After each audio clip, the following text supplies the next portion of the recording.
사역을 하면서 많은 성도님들을 만나게 되고요. 또 성도님들이 얼마나 열심히 또 살아가시는 그 삶의 이야기를 많이 듣게 됩니다. 또 그런 이야기들 뿐만 아니라 평소 갖고 계셨던 어떤 질문들 또한 제가 듣게 되는데요. 그런 대화를 나누다가 그 대화를 마음에 잘 담아두고 나중에 기도의 자리에서 그 제목들을 가지고 기도하는 그런 시간을 갖습니다. 최근에 저희 마음 가운데 참 깊이 남는 한 가지 청년의 질문이 있었습니다. 그 질문의 내용은 이것입니다. 목사님, 오늘날에도 정말 하나님이 최선의 대안이 되시나요? 라는 질문이었습니다. 목사님, 오늘날에도 정말 하나님이 최선의 대안이 되시나요? 그 청년은 질문을 하면서 오늘날 청년들이 겪는 어려움들, 그 답답함들, 이해하기 어려운 문제들을 이야기하고 또 호소하였습니다. 그런 이야기들을 다 나누면서 목사님, 상황이 이렇습니다. 그런데도 여전히 하나님이 정말 최선의 선택지가 맞습니까? 그분이 우리에게 해결책이 되는 것이 맞습니까? 라고 물어보았습니다. 목회자로서 그 청년의 이야기들을 들으면서 그 답답한 마음이 느껴져서 또 깊이 공감하였고요. 다른 무엇보다 이 청년에게 시급한 것이 뭘 좀 먹여야겠다라는 생각이 들었습니다. 네, 그래서 근처에 있는 맛있는 고깃집에 데려가서 고기를 구워주고요. 또 음료수를 따라주면서 이야기를 들어주고 그 청년에게 정말 이 시대 이 순간에도 많은 어려움이 있고 문제가 있음에도 불구하고 하나님이 지금도 여전히 신실한 최선의 대안이 되는지 그 이유에 대해서 대화를 나눴습니다. 네, 그렇습니다. 청년들 잘 먹여야 됩니다. 네, 잘 먹여야 마음이 열리고요. 또 이야기를 듣습니다. 목회자로서 그 청년의 질문이 제 가슴에 계속 남았던 것은요. 그 청년과의 대화 속에서 오늘날 이 시대의 모습을 참 많이 볼 수 있었기 때문에 그렇습니다. 그 모습은 바로 신앙이 더 이상 필요 없다라고 말하는 신앙 무용론의 모습입니다. 하나님을 기대하지 않는 모습입니다. 하나님을 기대하지 않으니 신앙생활 가운데 시간을 쓰고 물질을 들이고 열정을 쏟는 일이 오늘날 이 시대 가운데 얼마나 비합리적인 모습처럼 보이겠습니까?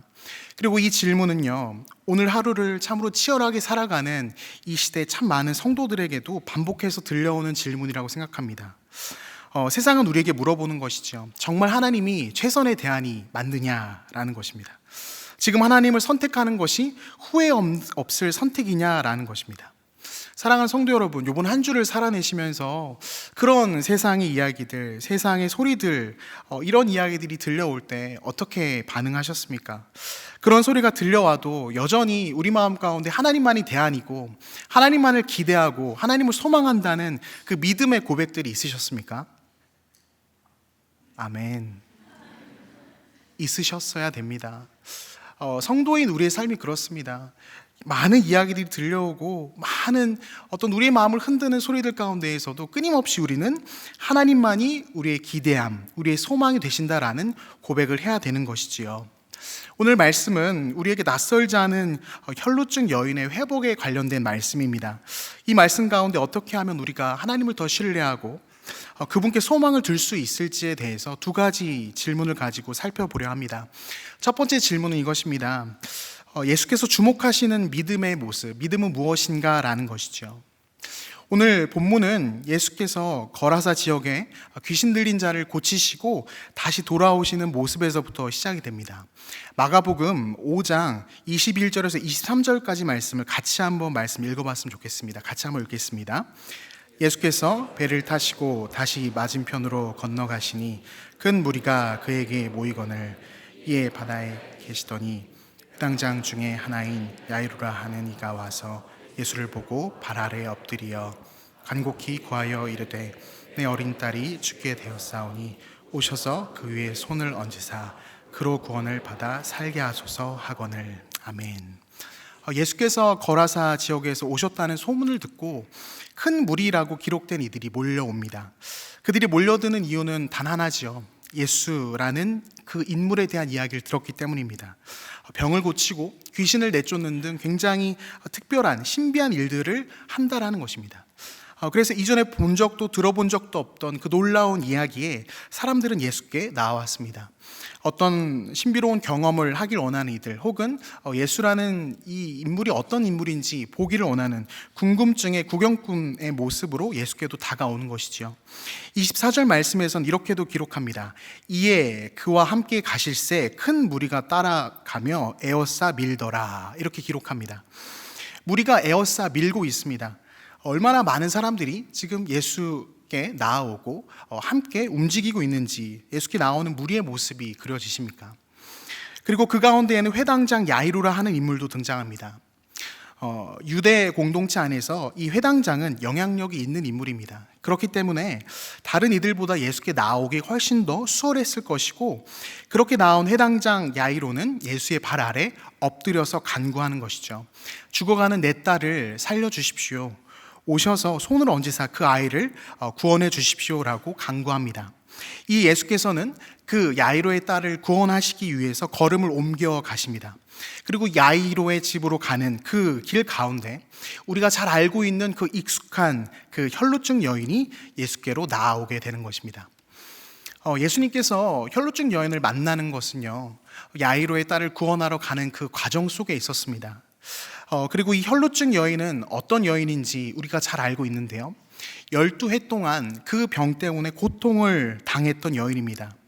25절과 26절을 제가 한번 읽어보겠습니다. 12해를 혈루증으로 앓아온 한 여자가 있어 많은 의사에게 많은 괴로움을 받았고 가진 것도 다 허비하였을 때 아무 효험이 없고 도리어 더 중하여졌던 자에, 우리가 잘 알듯이 이 혈루병이라는 질병은 몸에서 유출병, 피가 계속 흐르는 것입니다. 멈추지 않고 계속 흐르는 것이죠. 이것은 육체적 어려움을 뛰어넘어서 당시 이 유대 사회 가운데에서 여인으로서는 감당하기 버거운 참으로 고통스러운 질병이었다는 것을 우리는 알아야 됩니다. 레위기와 민수기에서는 이 병에 대해서, 이 증상에 대해서 이렇게 기록을 하고 있습니다. 레위기 15장 2절 4절인데요. 이스라엘 자손에게 말하여 이르라. 누구든지 그의 몸에 유출병이 있으면 그 유출병으로 말미암아 부정한 자라. 4절은 유출병 있는 자가 눕는 침상은 다 부정하고 그가 앉았던 자리도 다 부정하니, 이렇게 기록합니다. 민수기 5장 2절은 또 이렇게 말씀하고 있습니다.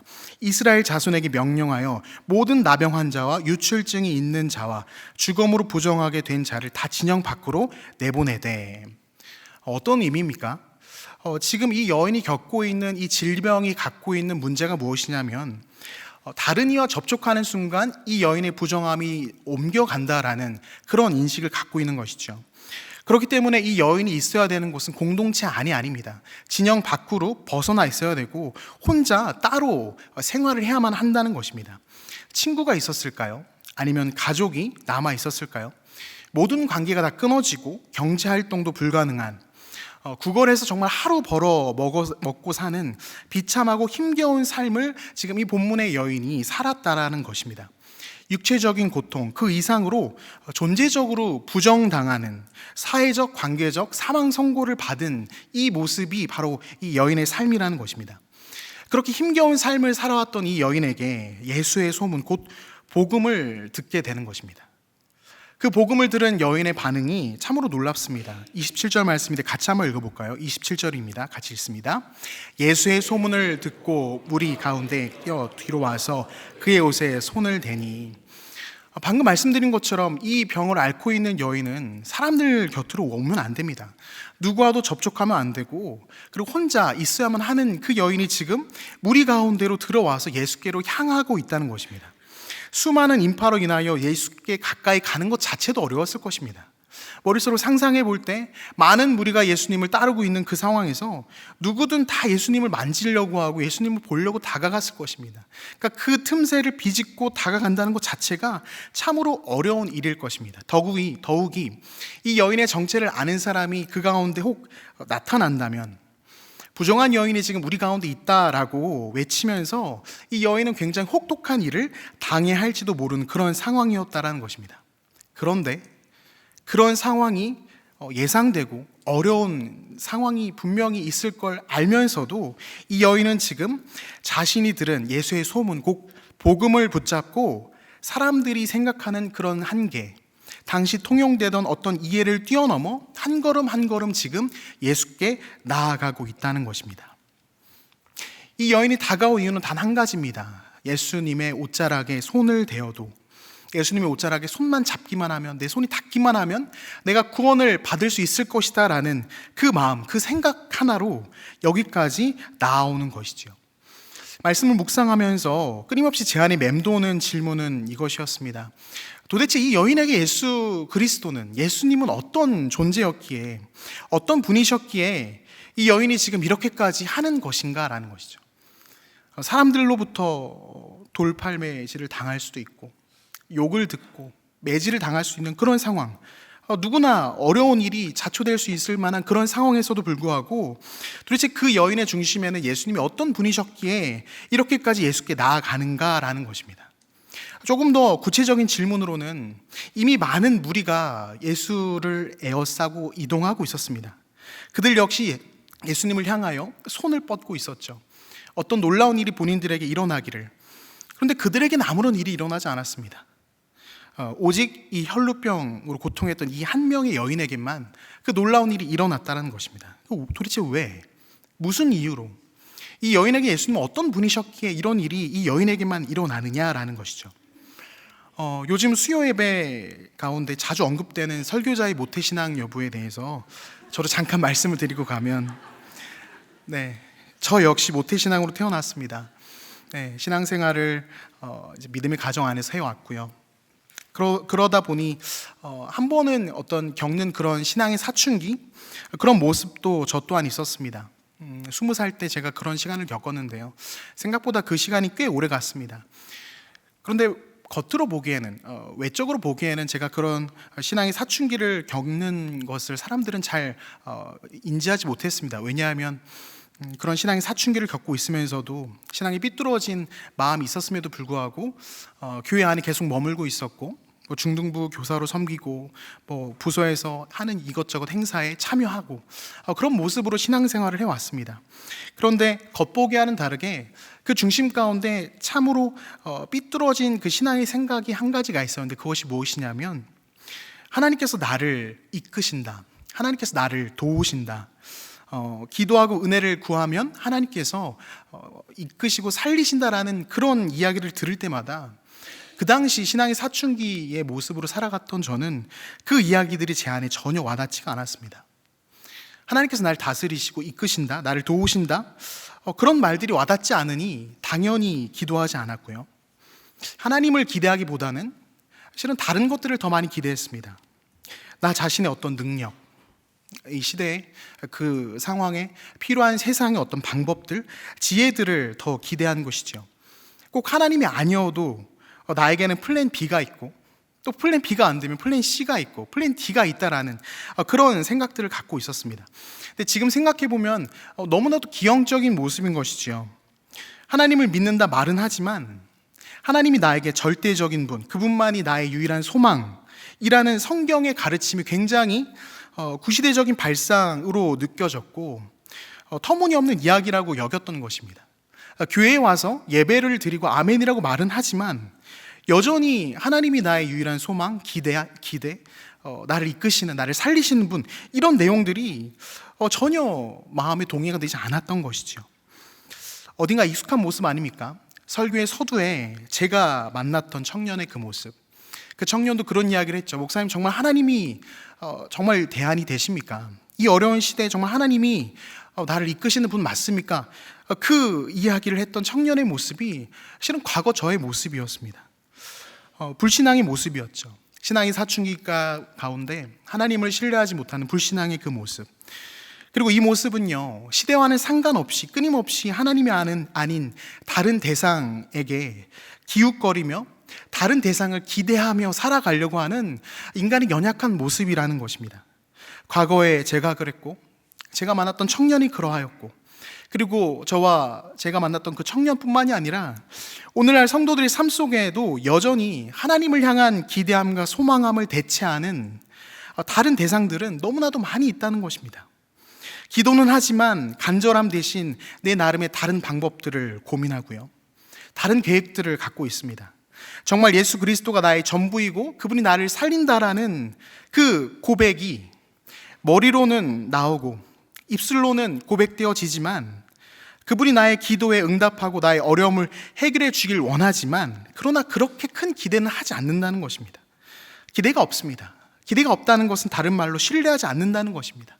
조금 더 냉철하게 말을 하면, 우리가 예수를 믿는다고 말은 하지만 그분을 신뢰하거나 소망의 대상으로는 여기지 못하고 있다는 것입니다. 그리고 그러한 상태로 우르르 몰려다니는 이들의 모습을 잘 생각해 보면 오늘 본문에서 예수님을 에워싸던 무리의 모습과 참으로 닮아 있는 것이죠. 우르르 몰려다닙니다. 예수님을 보기 위해서, 예수님의 어떤 놀라운 일이 나에게 좀 이루어지길 바라는 마음에 몰려다닙니다. 그러나 아무런 능력이 그들 가운데는 발휘되지 않습니다. 그런데 오늘 본문 가운데 앞서 살펴봤던 그 혈루증 여인은 어떻습니까? 성경 말씀은 매우 구체적으로 그 여인이 어떠한 고통을 겪었는지 낱낱이 기록합니다. 괴로워했고요, 가진 것을 다 허비했고요, 증상은 더 심각해져 버린 그 상황. 그 여인에게 플랜 B와 C가 D가 있겠습니까? 없습니다. 유일하게 한 분 예수 그리스도만을 바라보며 지금 이 여인은 나아오는 것입니다. 그리고 그렇게 나아올 때, 그렇게 예수께 나올 때 놀라운 일이 일어나는 것이죠. 아무도 경험하지 못했던, 아무에게도 일어나지 않았던 그 회복의 사건, 구원의 사건이 이 여인에게만 일어난 것입니다. 29절 말씀 제가 읽겠습니다. 이에 그의 혈루 근원이 곧 마름에 병이 나온 줄을 몸에 깨달으니라. 유일한 소망이며 기대의 대상이신 예수를 향해서 이 여인이 철박함으로, 간절함으로 한 걸음 한 걸음 나아왔을 때 이 여인은 놀라운 일을 경험했습니다. 그리고 그러한 여인의 태도를 가리켜서 말씀에서는 예수님께서 뭐라고 말씀하시냐면 이 여인의 믿음이라고 말씀하셨습니다. 34절 말씀입니다. 예수께서 이르시되 딸아, 내 믿음이 너를 구원하였으니 평안히 가라. 내 병에서 놓여 건강할지어다. 사랑하는 성도 여러분, 예수님께서 주목하시는 믿음의 모습이 바로 이러한 모습이 아닐까요? 다른 어떠한 기대와 소망의 대상들 가운데, 기타 여러 가지 것들 가운데 하나로 예수 그리스도가 계신 것이 아니라 다른 여러 가지 기타 대상들은 다 잊어버리고요, 플랜 B, 플랜 C, 플랜 D를 고민하는 것이 아니라 정말 예수 그리스도 한 분만을 나의 소망으로, 나의 기대함으로 바라보고 전심전력하여 그분을 향해 달려가는 그 믿음 말입니다. 그 믿음, 혈루병에서 고침을 받은 그 여인의 믿음을 주님께서는 주목하고 계신다는 것이죠. 그리고 그 믿음으로 나아갈 때 이 여인은 육체적 회복을 경험했을 뿐만 아니라 예수 그리스도께서 많은 무리 앞에서 이 여인에게 회복을 명하셨습니다. 이 여인의 회복을 선언해 주셨죠. 이 회복이 무엇입니까? 이 여인이 육체적인 회복뿐만이 아니라 이전까지는 어떤 관계적, 사회적 사망 선고를 받고 살아왔던 이 여인이 이제 한 인격으로 다시 한번 사회 공동체의 한 구성원으로 살아날 수 있도록 구원받았음에 대해서 예수님이 선언해 주시는 것입니다. 우리가 믿고 따라가는, 우리가 바라봐야 될 예수 그리스도가 바로 이런 분이신 것이죠.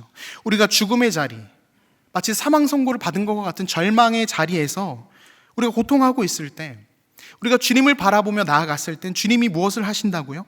우리를 온전히 회복시켜 주신다는 것입니다. 예수님께서 그저 그 여인의 육체적 회복만 생각하셨더라면 돌아서셔서 무리를 바라보며 이 여인의 회복에 대해서 선언하지 않으셨을 것입니다. 하지만 온전한 회복을 이루시는, 온전한 회복으로 이끄시는 분이 바로 우리가 믿고 따라가고 우리가 바라봐야 된 바로 그 믿음의 대상이신 예수 그리스도라는 것입니다. 사랑하는 성도 여러분, 어떤 믿음을 가지고 우리가 주님을 바라보고 계십니까? 어떤 믿음을 가지고 주님께 나아가고 계십니까? 한 걸음 더 나아가서 오늘 본문 가운데 우리가 살펴볼 두 번째 질문은 이것입니다. 예수께서 요청하시는 믿음은 무엇인가? 라는 것이죠. 오늘 말씀은 한 가지 좀 특별한 지점이 있습니다. 그것은 무엇이냐면요, 예수님이 지금 어떠한 믿음의 모습을 요청하고 계신다는 것입니다. 말씀으로 돌아와서 좀 살펴본다면요, 혈루증 여인이 회복되는 그 시간 동안, 그 동안에 그 곁에 한 인물이 있었지요. 누굽니까? 바로 회당장 야이로입니다. 야이로의 마음은 아마 녹아내렸을 것입니다. 왜냐하면 지금 빨리 그 딸의 구원을 위해서, 회복을 위해서 집에 가야만 하는데 예수님이 지금 지체하고 계신 겁니다. 돌아서셔서 무리를 향해서 여인의 회복까지 말씀하시는 굉장히 여유로워 보이는 예수님의 모습과는 반대로 야이로는 마음이 급했겠죠. 결국 마가복음 5장 35절 36절은 이렇게 기록하고 있습니다. 같이 한번 말씀 읽어볼까요? 35절 36절입니다. 읽습니다. 회당 집에서 사람들이 와서 회당장에게 이르되 당신의 딸이 죽었나이다. 어찌하여 선생을 더 괴롭게 하나이까? 예수께서 하는 말을 곁에서 들으시고 회당장에게 이르시되 두려워하지 말고 믿기만 하라 하시고 아멘. 죽어가던 야이로의 딸이 결국엔 죽음에 이르렀다라는 소식이 들려왔습니다. 사람들은 예수님을 괴롭히지 말라고 야이로에게 이야기하죠. 이미 다 끝이 났으니까 괴롭게 하지 말아라. 그런데 이 시점에서 예수님께서 야이로를 향해서 하시는 말씀을 우리는 주목해 봐야만 합니다. 예수님께서 무엇을 말씀하십니까? 예수님께서 그 하는 말을 곁에서 들으시고 회당장에게 이르시되 두려워하지 말고 믿기만 하라라고 이야기하고 계십니다.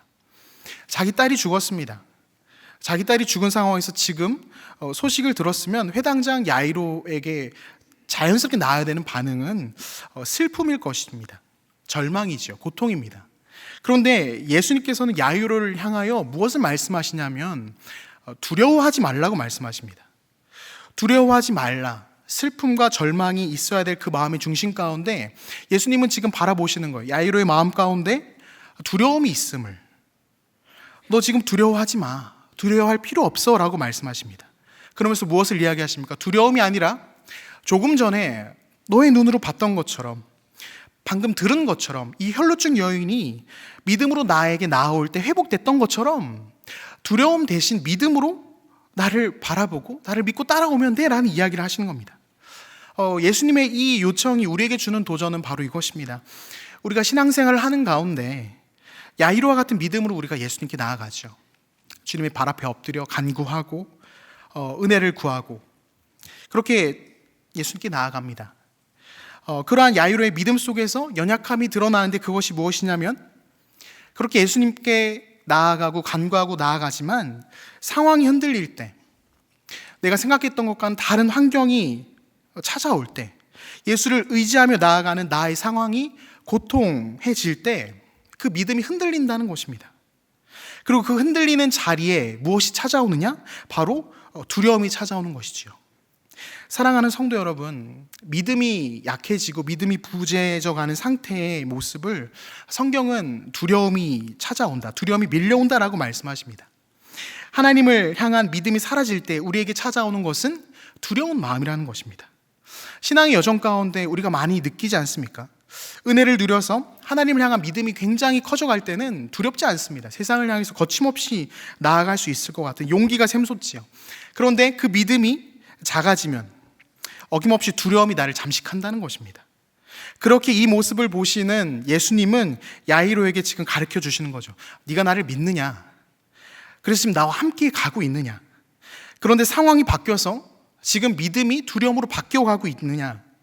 그러하지 말고, 믿음이 흔들려서 두려워하지 말고 나를 믿기만 해라고 주님 말씀하시는 겁니다. 주님께서 오늘 우리에게 요청하시는 믿음의 모습이 바로 이러한 것이지요. 왜 야이로가 주님을 더욱 믿어야만 합니까? 그의 눈앞에서 부정함으로 고통했던 한 여인을 구원하시는 그 주님을 야이로는 직접 보았기 때문입니다. 이는 다른 말로요, 그 권능의 하나님, 능력의 하나님께서 지금도 일하시는 그 모습을, 생생하게 일하시는 그 모습을 야이로는 보았다라는 것입니다. 그 주님이 쉬시는 게 아니라, 멈춰 계신 것이 아니라 믿음으로 나오는 자들 앞에서 실제로 역사하고 일하시는 것을 야이로는 보았다라는 것이죠. 그러하기에 두려움에 잠식되는 것이 아니라 그런 분이 지금 나와 함께하고 계시기에 야이로는 무엇을 해야 되는 것입니까? 믿음을 가지고, 믿음을 회복하고 주님을 바라보고 달려가야 되는 것입니다. 실은 저의 믿음이 그랬습니다. 연초에 우리 대학 청년 교구 사역자들끼리 굉장히 파이팅이 넘쳤습니다. 야성을 가지고 정말 이 시대 우리 청년들 가운데 하나님께서 부흥을 주실 것을 막 꿈꾸면서 믿음으로 선포하고 막 출발했습니다. 그때까지만 해도 아무런 장애물 없이 정말 몇 개월만 지나면 부흥이 일어나고 뭐 기적의 세대가 막 우리 청년부 가운데, 우리 대학부 가운데 일어날 줄 그렇게 꿈꾸고 기대했습니다. 그런데 막상 현실로 돌아왔을 때 이 시대에 하나님을 믿지 못하게 하고 하나님을 기대하지 못하게 만든 이런 상황의 문제들을 제가 계속 마주하고 부딪히면서 저 역시도 믿음이 가득했을 때 두려움 없이 달려갔던 그 모습이 서서히 바뀌어가는 것입니다. 제 안에 두려움이 막 차오르는 것이죠. 막 두려움이 차오릅니다. 과연 일어날 수 있을까? 과연 놀라운 일이 목도될 수 있을까? 두려움이 밀려오는 것입니다. 참으로 연약한 모습인 것이죠. 하나님을 향한 기대함, 하나님을 향한 믿음이 아닌 인간적인 그런 두려움에 잠식되어가는 저의 모습을 참으로 보게 되었습니다. 그러면서 오늘 말씀 앞에서 바로 이 야이로에게 하셨던 예수 그리스도의 그 말씀, 두려워하지 말고 믿기만 하라. 오늘날 하나님께서 쉬지 않고 계시고 하나님이 역사하고 계시니 두려워하지 말고 믿기만 하고 주님께서 일하실 것을 기대하며 나아오라라는 그 말씀이 실은 제 마음 가운데 저의 영혼에게 선포되는 말씀이었습니다. 사랑하는 성도 여러분, 어떠하십니까? 우리 마음 가운데 믿음이 있어야 되는 그 자리에 어느샌가 우리도 모르는 사이에 두려움이 자라나고 있습니다. 하나님이 지금도 역사하실까? 하나님 정말 일하실까? 하나님을 나의 정말 대안으로, 나의 소망으로 여기고 살아가는 것이 이 시대 가운데 정말 지혜로운 일일까? 여전히 우리 마음 가운데는 끊임없이 두려움이 찾아오는 것이죠. 끊임없이 두려움이 찾아옵니다. 세상은 우리에게 계속 속삭이거든요. 그 방법 말고 다른 플랜 B, 플랜 C, 플랜 D, 하나님을 신뢰하는 것 말고 다른 더 편하고 쉬운 방법들을 우리에게 제시한다라는 것입니다. 하지만 오늘 말씀에서 주님은 우리에게 다시 한번 권면하십니다. 두려워하지 말고 믿기만 하라. 무엇을 믿어야 되겠습니까? 지금도 일하시는 그 하나님, 그 한 분만을 나의 유일한 소망과 대안으로 여기고 그분을 바라보고 나아가는 이들에게 지금도 역사하고 능력을 보이시는 그 한 분만을 믿고 두려워하지 말고 나아가야 된다라는 것입니다. 사랑하는 성도 여러분, 우리 마음 가운데 두려움이 찾아올 때 우린 다시 한번 오늘 말씀 앞에서 우리의 영혼을 돌이켜 봐야만 합니다. 오늘 말씀은 우리에게 아주 중요한 두 가지를 다시 한번 가르쳐 주십니다. 첫째는 주님이 주목하시는 믿음을 우리가 회복해야 된다는 것입니다. 주님이 주목하시는 믿음은 다른 어떠한 것을 기대하고 따라가는 것이 아니라 정말 주님 한 분께 나의 믿음과 기대와 소망을 두고 그분을 바라보며 나아가는 그 믿음을 주님 주목하고 계신다는 것이죠. 또한 우리는 상황 앞에서, 어려움 앞에서 우리의 믿음을 잃어버리는 연약한 성도가 아니라 두려움이 아닌 정말 주님만을 바라보고 나아가는 주님이 찾으시는 그런 믿음을 갖고 있는, 두려워하지 말고 주님만을 믿고 나아가는 그러한 성도가 되어야만 할 것입니다. 세상은 우리에게 여전히 물어볼 것입니다. 내일도 또다시 물어보겠죠. 정말 하나님을 믿고 살아가는 그 삶이 최선의 대안이 맞느냐고요. 지금 하나님을 선택하는 것이 후회 없을 선택이냐라고 우리에게 다시 한번 물어볼 것입니다. 그러한 질문 앞에서 우리가 무엇이라 대답해야 되겠습니까? 맞다라고 대답해야 됩니다. 주님만이 나의 대안이고 주님을 선택함에 나에게 후회가 없다라고 우리는 대답해야 될 것입니다. 왜냐하면 주님이 지금도 일하고 계시기에 그 주님을 믿고 우리는 따라가는 것입니다. 눈앞의 상황이 좋아 보이지 않더라도, 눈앞의 상황이 나를 어렵게 할지라도 주님이 일하고 계시기에, 주님이 이끌고 계시기에 우리는 여전히 그 고백으로 나아가야 할 것입니다. 우리를 구원하시는 전능하신 하나님을 찬양합니다. 제가 참 좋아하는 말씀인데요, 스바냐 3장 17절 말씀입니다. 우리 다 같이 한번 이 말씀을 읽고 오늘 말씀을 마치도록 하겠습니다. 너희 하나님 여호와가 너희 가운데 계시니 그는 구원을 베푸실 전능자시라. 그가 너로 인하여 기쁨을 이기지 못하시며 너를 잠잠히 사랑하시며 너로 인하여 즐거이 부르며 기뻐하시리라 하리라.